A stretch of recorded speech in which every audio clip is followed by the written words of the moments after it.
Hey guys, how's it going? So, what do I got now? I have that flip nose GMC with the 6-liter. I made a video on this a while back about, I don't know, 3-4 months ago. About the throttle body. It had some throttle body issues. Somebody had replaced a wiring harness, and they used those crimp and then heat connectors. You heat them, you crimp them, and you heat them up, and they heat shrink together. And how I don't like them because they are not watertight. Anyway, it's been fine for however long. Can you hear that rattle noise? Okay. It's been fine for a while now. And all of a sudden it started doing it again. It will go into like a limp mode. This has electronic throttle body. So he brings it in and I start checking, and it has throttle position correlation codes. So I'm like, what the heck is going on here? So I got it up and running, and it's warming up now. It's been sitting for a while. It was ice cold. And let's come over here. Now, you're going to get some background noise from the engine itself, but I want you to listen to this. It almost sounds like a fan hitting something, but it's not.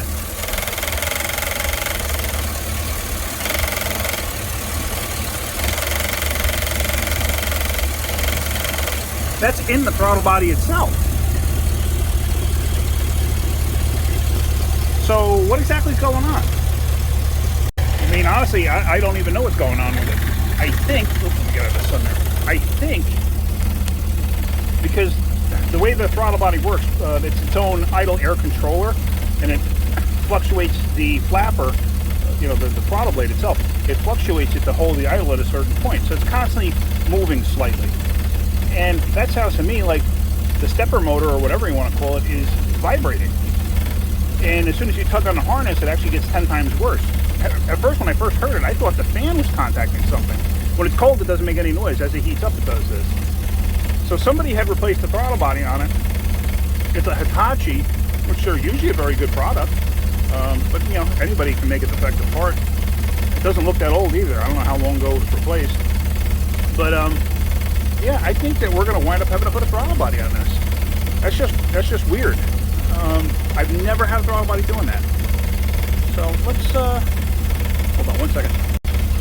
I would really like it if I could get a new throttle body, put it on there, and open up this one, but this has got a tamper-proof, looks like a rivet put into it. Right up top there, see that? Because otherwise it's got screws in it that hold it together. Man, this thing's noisy as all get out now. I don't know if you can hear me, because I know that motor gets kind of noisy. This thing is really, really noisy. But I mean, the motor itself don't sound bad. So where do we go from here? Well, I'm going to see if I can get another throttle body for it. Unfortunately, it's Friday afternoon. I'm getting ready to leave. This is going to have to wait till Monday.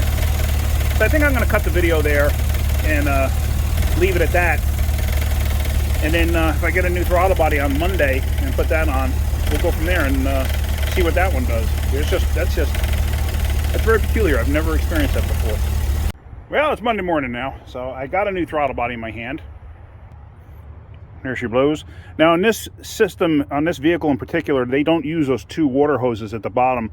On a lot of throttle bodies, those two hoses on the bottom, what that's for is for coolant to run through, act like a heater. Never actually fully liked how they did that. Like, why do you want to add heat to a throttle body? It just never made sense to me. At least on this one, it's just a pass-through. It just goes basically right through it, so you do get a little bit of heat. But this vehicle actually doesn't use that type of system. So, like, this is basically just a setup where, Isuzu, yes, it's a GMC, but Isuzu kind of took over everything on this vehicle. So a lot of this stuff is not technically GMC. Drivetrain is, but the chassis really isn't. The chassis is Isuzu. So let's get this changed over. Really, the only thing on here, you can see it's a little misty today. It's a little damp, a little wet. Basically for this, we're just going to take this off. Got to take the clamp off there to get this hose off. I don't recall. I think I got to take this bolt out and take this hose completely off. And then there's 3 10mm nuts like that hold the throttle body in place. So let's get this going. So I did have enough room. All right, so now it's just a 3 10 nuts. That whole thing will come right off. Super simple. Let's see, where is my 10? 1 second.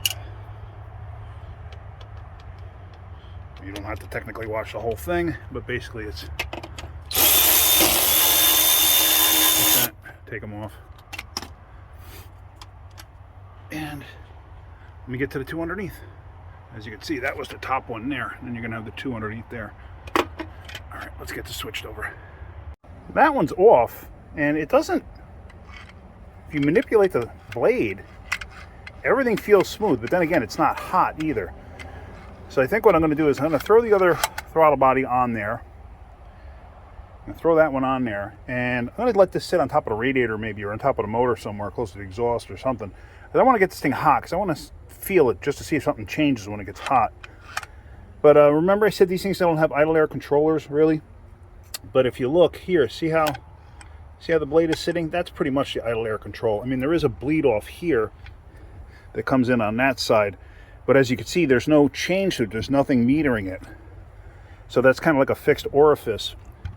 So it's not really an idle air control. That's a fixed orifice. This is what controls it by blocking it. That's what creates the, that's what gets the idle to where it's supposed to be, by blocking air.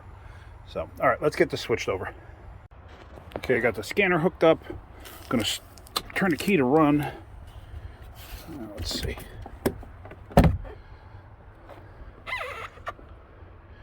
Let's go here. Some of the previous vehicles.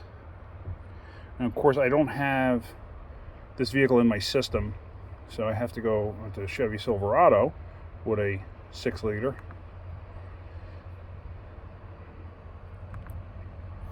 All I'm going to do is clear all the codes.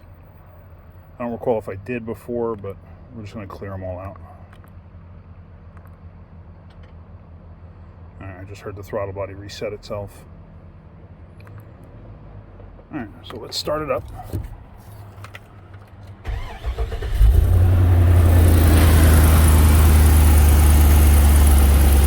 Hear a little bit of an exhaust leak from this thing too.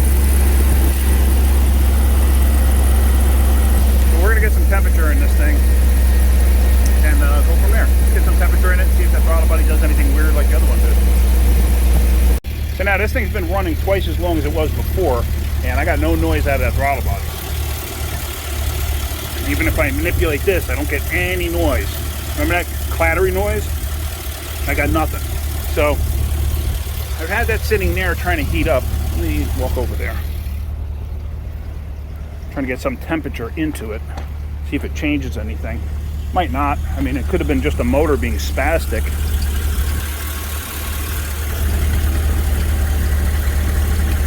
Nah, still feels good. So it must just be the motor in here that was getting spastic.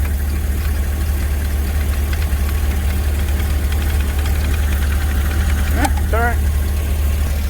All right, let's take it for a road test. Let me drop the cab. Let me take it for a road test and see where we're at. Just got back from a 25-mile road test. Everything was fine, and the guy had said that the issue happens consistently. So I'm pretty confident that was the issue, was the actual throttle body itself. So let's just double check it for codes and see if we got anything. So I'm on codes menu. Display codes. Engine misfire detected. Okay, I'm not too worried about that. This thing is kind of it's kind of clapped. So I'm sure he's not really concerned about that. He's more concerned about drivability and be able to go from point A to point B. But I drove it about 12 and a half miles out to this church that I go to, and I turn around there, and I sat there for a couple minutes, shut it off, restarted it, the whole 9 yards, no issues. Came back, had good throttle response, everything else. So I'm confident it's fixed. Like I said, he said it wasn't even drivable, and his place is literally right around the corner from our shop, and he had problems going from his shop to us. So yeah, so anyway, that's it. If you're getting something out of my videos, hit that like button. If you could, please subscribe. All right, guys, have a great day. Keep wrenching.